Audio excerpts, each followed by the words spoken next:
Hello and welcome back to my channel. My name is Emma and here we talk about simple living on a budget. Today I'm going to be sharing with you 5 ways to reduce your spending.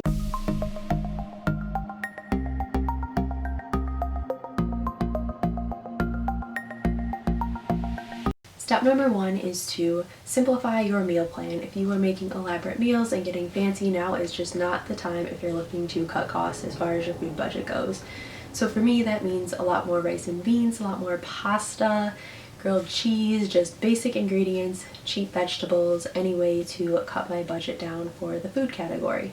Tip number 2 is to cancel memberships. Right now you might be tempted to subscribe to more streaming networks because you're home more and you want to watch more TV, and that's fine, but figure out what memberships you can cancel. So for me, I canceled my gym membership and I canceled my tanning membership because I'm not going to be using those. I don't know when I'm going to be using them, and I don't want my bank account to get hit as soon as everything opens back up and that money get taken out right away, because more than likely I will not have excess money to be spending on luxuries after this. My third tip is to stop using as many products. So I have really curly hair and I typically put a lot of product in my hair, but I'm not going anywhere. So for the entire time being, unless I know for sure I'm going out somewhere where I have to look very presentable, I'm just shampooing my hair and calling it a day. And this is going to end up saving me a lot of money in the end, depending on how long I'm home for, because hair care products are really expensive.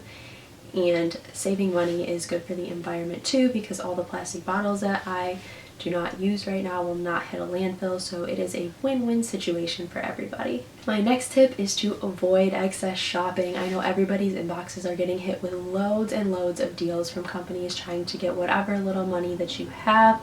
Do not be tempted. Do not spend money on things that you do not need. Only spend money on necessities right now, because you never know what's going to happen, and you really are not going to be able to save yourself with a pair of shoes that you bought that were a good price, as opposed to having that $50 in your bank account.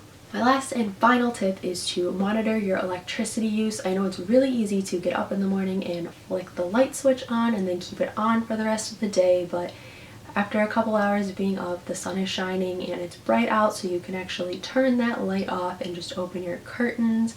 If it's cold in your house, then you can put an extra sweatshirt on instead of raising the temperature. There are so many ways to cut electricity costs, and you should think about doing that because you are going to be home more during this time, so you are going to be spending a little bit more money on electricity by default anyway. But if you're really conscious, you can keep that raising cost either minimal or not at all if you're very careful. I hope you guys enjoyed these tips on ways to save money during quarantine. If you did, do not forget to give this video a thumbs up and subscribe. Thank you so much for watching, and I will see you in the next video.